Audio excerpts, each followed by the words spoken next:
Well, ladies and gentlemen, we can congratulate ourselves.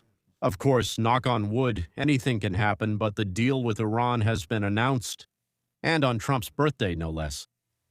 Why is this considered a victory even without Israel's signature, without the formal objectives being met? Today is June 14th, Donald Trump's birthday. The war, which lasted 107 days, has reached its first formal conclusion. The Prime Minister of Pakistan, Shahbaz Sharif, announced that a peace deal between the U.S. and Iran has been reached. Both sides have announced an immediate and permanent cessation of military operations on all fronts, including Lebanon. Minutes later, Trump wrote on Truth Social, "The deal is done. Congratulations. I authorize the duty-free opening of the Hormuz Strait and the immediate lifting of the U.S. naval blockade. Ships of the world, start your engines, let the oil flow." There's one funny moment there. I authorized duty-free opening. So they went, well, the Iranians gathered. Well, he authorizes it. Trump likes to show that he's the boss, the big boss. This happened exactly on Trump's birthday, and I have to brag a little. I've been saying for several months that the war, its active phase, will end by the end of May, but at the latest by July 15. As you can see, these were not just conversations, but a clearly calculated forecast of events that had to happen in order to defeat the Democrats in November. Well, now let's get to the point, and let's stick to our rule. Facts separately, speculation separately. This is a fact. Statements made and confirmed by independent sources, Times of Israel, CBS, Action, AP, and News Nation. Trump authorized the lifting of the blockade. According to Iranian state media, the deputy foreign minister of Iran confirmed the finalization of the text, and the signing will take place on June 19th in Switzerland. For some reason it says electronically. I don't really understand. Well, that means someone might be in Switzerland, someone in the White House, someone somewhere else. But the official location announced is Switzerland on June 19th. The text itself hasn't been published yet. We don't know the details. A few hours ago, the Iranian Foreign Ministry said there would be no signing. So for now, these are coordinated statements by politicians, not verified documents. Now, the main thing, the reason why, well, it makes sense to look at this deal soberly. The agreements will almost certainly be violated. You may ask who? Well, the answer is very simple. Everyone. Here's the key flaw. Israel did not participate in the negotiations and did not sign anything. This means that any Israeli strike, and there have already been some on the southern suburbs of Beirut, Iran will use as a pretext. That's it. Right. Tehran will start demanding that Israel join the ceasefire, will drag things out, interfere, and keep the threat of closing the Strait of Hormuz again in reserve. That threat will remain. Well, its only leverage, of course, is pressure on global prices, and it will use that to scare everyone regularly. But this is fundamental. All of this is relatively unimportant. You might ask, how can that be, right? Because the real goal from today on is not in Tehran, but in the mind of the American voter. And here Trump won, well, I would say on all 3 points at once. Let's try to break it down, shall we? First, the voter. Yes, I'll talk about Israel a bit later, about the positions, the feelings, and everything else. I'll start with America, then move on to Israel. The voter has to believe, our voter who will go to the polls in November, that Trump did not want a long war. Today's announcement, that's exactly what it says. 107 days, guys. Well, 107 days, what are you talking about? And that's it. The war's over by his command. Second, the voter has to see that Trump is fighting to lower the cost of living. The Hormuz Strait has been closed since the beginning of March. Gasoline and gas prices have gone up. An open strait and flowing oil mean a direct decrease in prices at the gas stations. Let the oil flow. It's not mainly about ships. It's about the bill at the supermarket. That means before November. Third, the voter needs to make sure that Trump doesn't drag the country into new wars.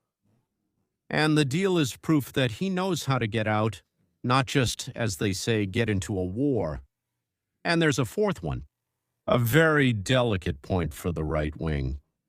Many in this part of the base have long worried that Trump is influenced by Netanyahu and the Israeli lobby, meaning he's fighting for other people's interests at the expense of America first. Today's move is probably the best answer. Trump made a deal that Israel didn't sign and which Israeli officials are openly unhappy about. This clearly shows that for Trump, the interests of the U.S. are more important than the demands of an ally. This is exactly the kind of signal his anti-war part of the electorate was waiting for. Regarding the formal goals, they haven't been achieved on paper. Almost none of what we expected or wanted has been achieved. Yes, the nuclear program remains, ballistic missiles are intact, and the regime is unchanged. Many will label this as a failure, but that's a very superficial view. Ladies and gentlemen, a very superficial view. But many will have this view because, well, it's not their specialty, they don't have time, they're emotional. Yes. Well, let me read you something now. While I was working on this episode, I received an email. I'll read it out. Well, I'll shorten it a bit, but I won't leave out anything important that my listener wrote to me. I won't cut it out. I also won't mention his name. Here's what he wrote to me. I'm going to read it out now, as they say, word for word, okay?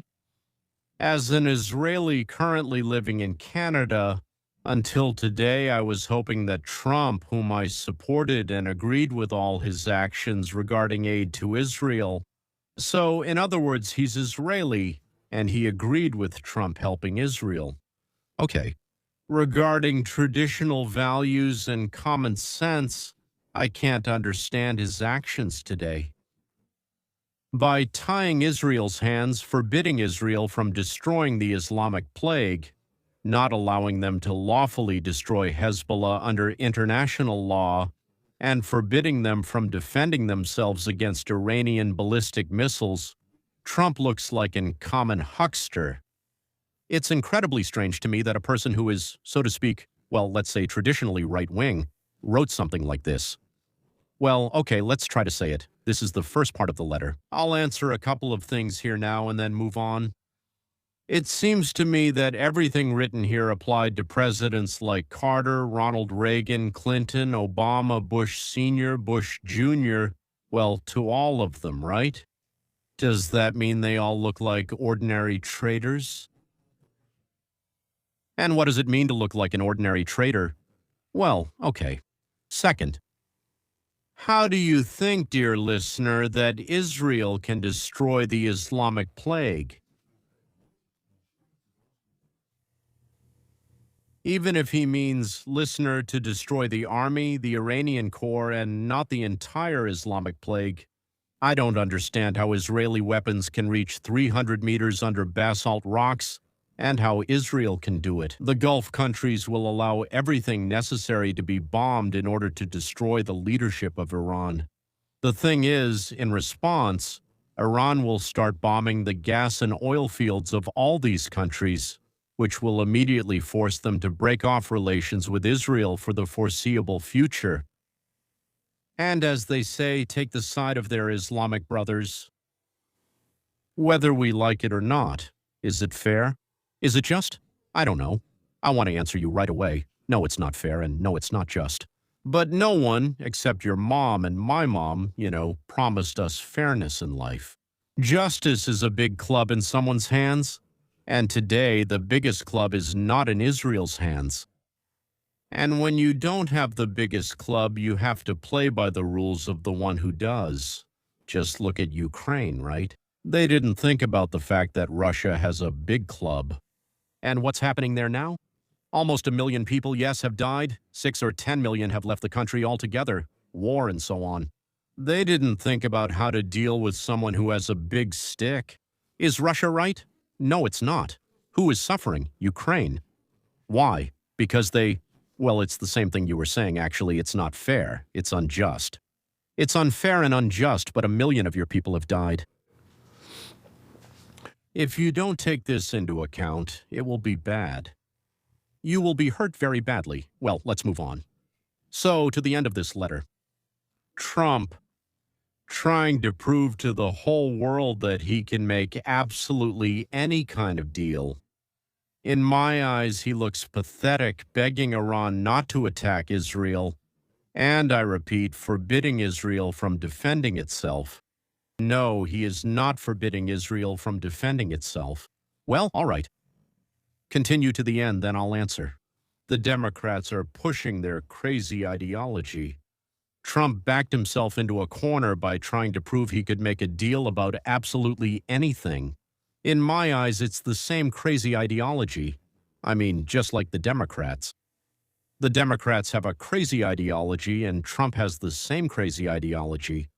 Well, Iran doesn't want to negotiate.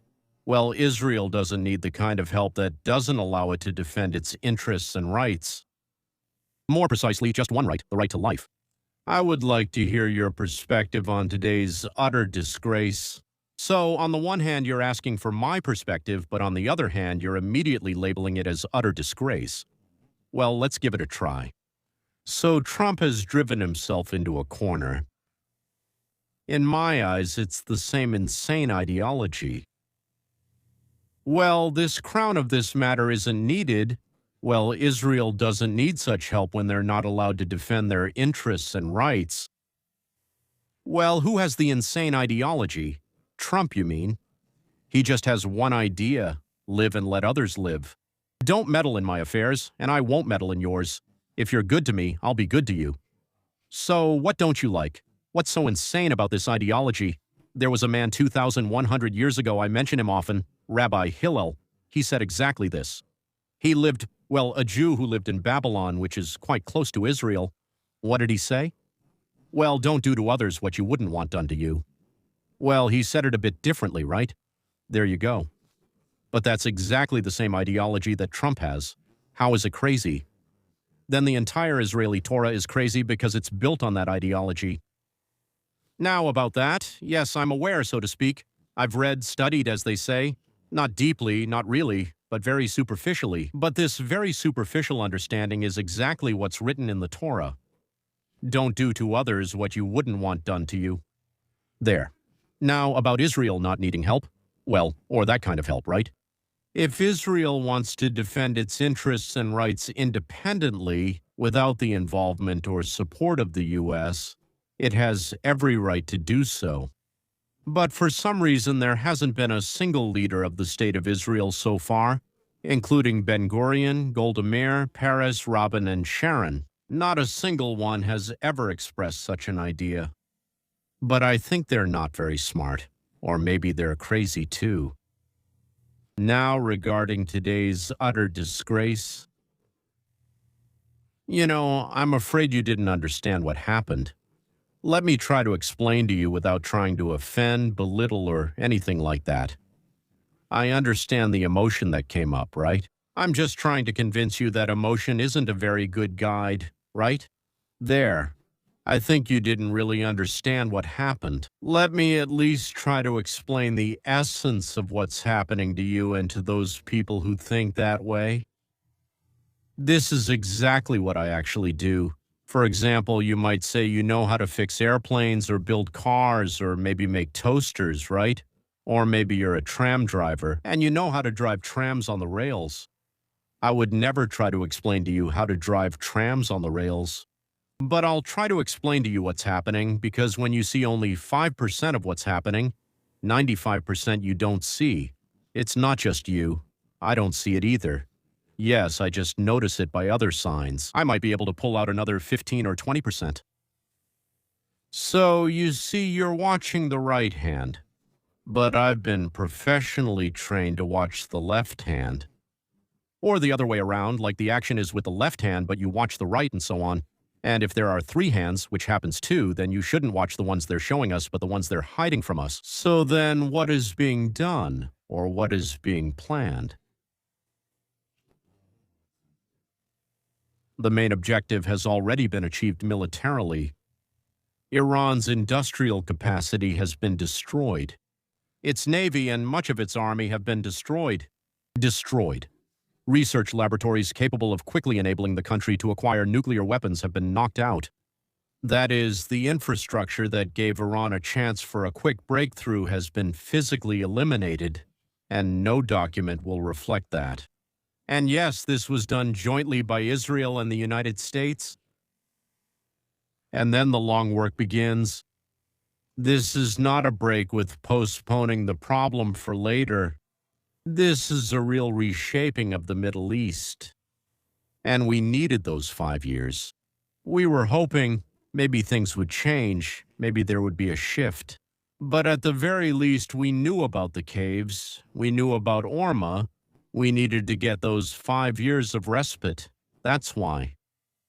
The real reshaping of the Middle East is beginning. The next 5 years will be spent restructuring the region so that Iran never again has the same opportunity to dictate to the world who can pass through the strait and who cannot. And therefore, whether to fire at Israel or somewhere else using its proxies, or not to fire. A deal is not the end of the war. And it's not a capitulation of objectives. It's a transition from the phase of strikes, which is over and in which everyone has achieved what they wanted, the minimum, yes, not the maximum, but the minimum, to the phase of consolidating the result. The result didn't really depend on reaching the minimum or maximum, though achieving the maximum would have been better. So, no matter how much it may seem to someone that the goals haven't been achieved, in reality, the main thing has been accomplished. The military threat, I want to say it again, the military threat, the threat has been removed by force. Economic leverage is coming back under control, and the political capital inside the U.S. is at its maximum. So what is this? It's nice that it's exactly on Trump's birthday. Let's put the reports aside for 5 minutes and imagine something. Let's imagine the Middle East in 5 years. The Abraham Accords have been signed not just by 3 or 4 countries, but by almost all the Persian Gulf states, or all of them. And here's a surprise that changes everything. Pakistan has joined them. Apparently it will join. The Sunni world and Israel are no longer default enemies, but rather partners. A marriage of convenience. Oh, that's much better than a marriage for love. Because with love, you fall in love, then fall out of love. But in a marriage of convenience, if the calculation was right, it works. An oil pipeline runs through the territory of Israel and Saudi Arabia. Bypasses have been built around the Hormuz Strait, and the Gulf countries no longer need to transport their oil, their gas, their fertilizers past Iran, under threat from its coastal batteries.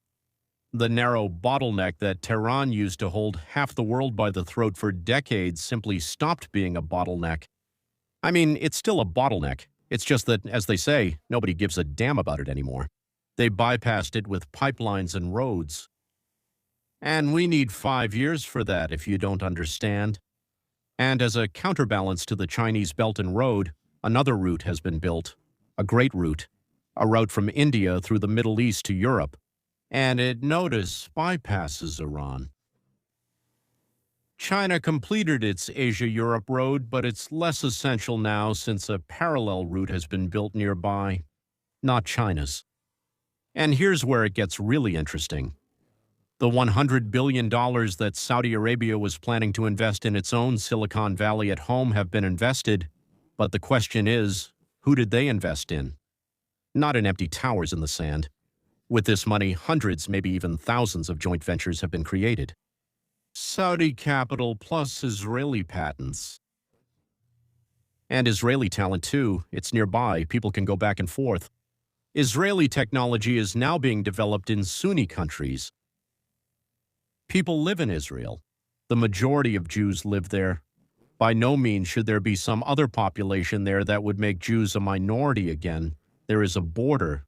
But Jews travel freely throughout the region, build, work, and trade. This is exactly the case when some people's money met other people's ideas, and both finally stopped shooting and started making money. And what about those who lived amid the destruction?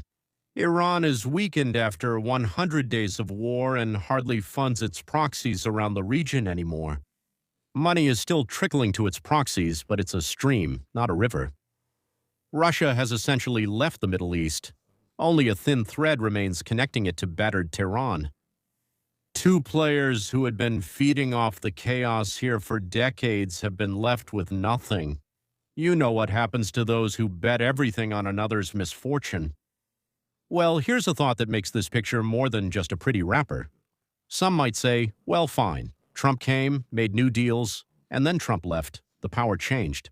In the White House, from a Republican, let's say, to a Democrat, or to a moderate Republican, or maybe to something else, and everything rolled back again, just like it always did. But no, that's not the case. That's the whole point. That's the whole point. This attack, this devastation, this truce, none of it will be rolled back. And as my friend told me, you're wrong and here's why, so you're wrong and here's why. Because what happened is not a personal favor from one president that the next president will cancel with a stroke of a pen, right? It's a structure. It's an alliance of Sunnis among themselves and with an external power, Pakistan. Pipelines that are already laid in the ground, roads along which goods are already moving, factories that are already operating, joint patents that both sides are already profiting from. Both sides are making money, making money. This is not a truce that depends on mood. Gentlemen, this is exactly what we want. This grew out of 100 days of war, and agreements to stop it were signed as a result. Such a peace takes root. Well, you can elect an administration, but you can't tear apart an economy that's been stitched together again. Too many people profit from it for it to end. And that's when the Middle East reveals what it seems, well, what you might call God intended it for. It stops being an eternal powder keg and becomes what it could have always been. What it has always been, a producer of ideas. Where did all the world's ideas come from, gentlemen? Well, from there as well. The countries just had different names, the cities had different names, but the world's ideas came from there. The technologies came from Europe. Probably also not without the involvement of those same people, you know, the kikes and all that, the big-nosed ones. Hunchbacked. What else did they call me? I forgot. Nasal-voiced. Oh, nasally, yes. So these technologies will reach 1.5 billion people around. Gentlemen, this is not Europe. These people need everything. 1.5 billion people who need almost everything. And these guys and girls have one very important thing. They have money. Huge amounts of money.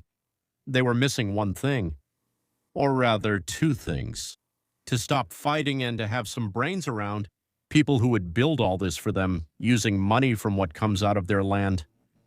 Also, those at the top aren't idiots. They understand everything. How will this resonate?